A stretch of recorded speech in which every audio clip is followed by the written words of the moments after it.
আমাদের মায়েদের পিরিয়ড হয়, মাসিক ঋতুস্রাব যেটা হয়, এই ঋতুস্রাবের অবস্থায় মায়েদের রোজা না রাখার অনুমতি আছে। এটা আমরা আমাদের মায়েদেরকে জানায় দেবো ইনশাআল্লাহ। তবে আবার এখানে অনেকেই মাসালা করে থাকেন যে ঔষধের মাধ্যমে পিরিয়ড বন্ধ করে রোজা রাখা যাবে কিনা। গর্ভবতী মহিলা, পেটে বাচ্চা আছে, ওই অনেক গর্ভবতী মায়েরা আছে, খাইতে পারে না, ঘুমাইতে পারে না। আল্লাহ পাক বলছেন যদি গর্ভবতী মহিলা রোজা না রাখতে পারে তাহলে তার জন্য রোজা ভাঙার অনুমতি আছে। বাচ্চার মা, বাচ্চা জন্ম হয়েছে, ছোট বাচ্চা 3 মাস 2 মাস, এই বাচ্চা মায়ের দুগ্ধ পান করে। কারণ মায়েরা যদি আবার খাবার না খায় স্তনে দুধ আসে, বাচ্চাদের খাবারে কষ্ট হয়। এই জন্যই ইসলাম বলে যদি মা রোজা রাখে তাহলে বাচ্চার হক নষ্ট হবে। মায়ের স্তনে বাচ্চার হক, দুধ ওখানে রাখা আছে, এটা বাচ্চার খাবার। তো রোজা রাখার কারণে বাচ্চার খাবারের যাতে কোনো কষ্ট না হয়, যদি এরকম হয় রোজা রাখার কারণে এই বাচ্চার মায়ের সমস্যা হতে পারে, বাচ্চা খাবার পাইতে পারে নাও পাইতে পারে, এরকম সম্ভাবনা যদি থাকে তাহলে ওই মাকে রোজা ভাঙার জন্য রোজা না রাখার অনুমতি ইসলাম দিয়েছে। কিন্তু অনেক মায়েরা আবার ক্ষেত্র বিশেষে এমন হয় যে রোজা রাখলেও বাচ্চার খাবারের কোনো সমস্যা হয় না, প্রবলেম হয় না, এরকম মায়েরা রোজা রাখতে পারবে, কোনো অসুবিধা নাই। হার্ড কাজ, অনেক কঠিন কাজ করে, এটা যেমন মনে করেন সৌদি আরবের মরুভূমি এলাকায়, আমাদের বাংলাদেশে আমাকে 2-3 দিন আগে এক ভাই সৌদি আরব থেকে ফোন করেছিলেন। নোয়াখালীতে থাকেন, আমি ওখানে কিছুদিন ছিলাম পরিচিত। এখন উনি আমাকে ফোন দিয়ে বলছেন, হুজুর আমার তো এই রমজান মাসেও মরুভূমির মধ্যে উট চড়াইতে হয়, অনেক তীব্র গরম, এখন আমি যদি রোজা রাখি আমার জীবন চলে যাবে।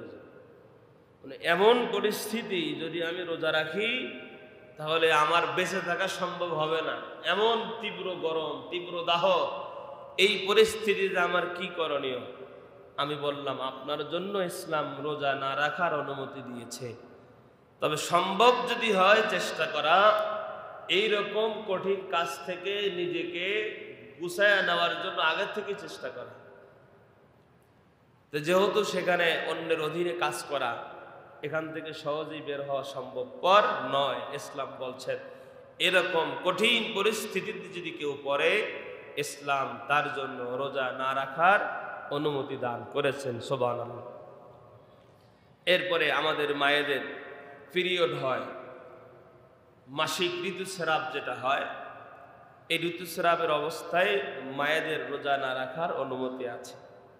এটা আমরা আমাদের মায়েদেরকে জানায় দেবো ইনশাআল্লাহ। তবে আবার এখানে অনেকেই মাসালা করে থাকেন যে ঔষধের মাধ্যমে পিরিয়ড বন্ধ করে রোজা রাখা যাবে কিনা। এই মাসালাটা একটু পরিষ্কার করে জেনে নিই। 1 নম্বর কথা হলো, যেটা ঋতুস্রাব মায়েদের যেটা প্রত্যেক মাসে হয় পিরিয়ড, এটা আল্লাহ পাক রব্বুল আলামিনের পক্ষ থেকে একটা ধারাবাহিকতা, এটা আল্লাহ পাকের প্রদত্ত একটা নিয়ম রীতি। এই রীতিকে উল্টানো ঠিক নয়, ওষুধের দ্বারা বন্ধ করা উচিত নয়। তবে এরপরেও কেউ যদি চায়, অনেক ফুকাহায়ে কেরাম বলেছেন সে ওষুধের মাধ্যমে পিরিয়ড বন্ধ করে রোজা রাখতে পারে, এই অনুমতি ইসলাম তাকে দিয়েছেন। এরপরে আসেন নিফাস অবস্থায়, বাচ্চা হওয়ার পরে 40 দিন, যদি কারো বাচ্চা এখন হয়ে যায় এই সময়, এরপরে 40 দিন পর্যন্ত তার শরীর নাপাক থাকে। এই 40 দিনের মধ্যে নিফাস অবস্থায় আল্লাহ পাক মায়েদের রোজা না রাখার অনুমতি দিয়েছেন। তবে পিরিয়ড অবস্থায়, যেটা পিরিয়ড হয়ে গেলে দিনের বেলা মানুষের সম্মুখে না খাওয়া, রোজা নাই এটা মানুষকে বুঝতে না দেওয়া, সে অসুস্থ এটা মানুষকে বুঝতে না দেওয়া, এটা যে যার মতো সে তার মতো চলবে। এরপরে বলছেন বয়স্ক পুরুষ বা মহিলা, অনেক মানুষ আছেন বয়স্ক, বয়স হয়ে গেছে, বিছানায় শয্যাশায়ী, একেবারেই অপারগ, রোজা রাখার আর কোনো সিস্টেম নেই, এত দুর্বল হয়ে পড়ছে। ইসলাম বলে এরকম বয়স্ক বৃদ্ধ পুরুষ মহিলাদের জন্য ইসলাম রোজা না রাখার অনুমতি দিয়েছেন। এরপরে 10 নম্বর হলো পাগল, পাগলের ইসলামে কোনো কি নাই, বিধান নাই, সে তো পাগল মাজনুন, ও তো কিছুই বোঝে না।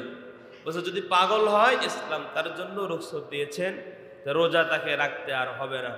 এই টোটাল 10 শ্রেণীর মানুষের জন্য ইসলাম রোজা না রাখার অনুমতি দান করেছেন। মনে থাকবে তো ইনশাআল্লাহ? 1 নম্বর শিশু, 2 নম্বর রোগী, 3 নম্বর মুসাফির, 4 নম্বর গর্ভবতী মহিলা, এরপরে 5 নম্বর বাচ্চার মা, যেই মা বাচ্চাকে দুধ পান করায়, এরপরে 6 নম্বর হার্ড কাজ, 6 নম্বর পিরিয়ড অবস্থায়, এরপরে নিফাস অবস্থায়, বয়স্ক পুরুষ মহিলা যদি হয়, 10 নম্বর পাগল যদি হয়। এই 10 শ্রেণীর মানুষের জন্য ইসলাম রোজা না রাখার অনুমতি দিয়েছেন। ইনশাআল্লাহ আমরা মনে রাখবো।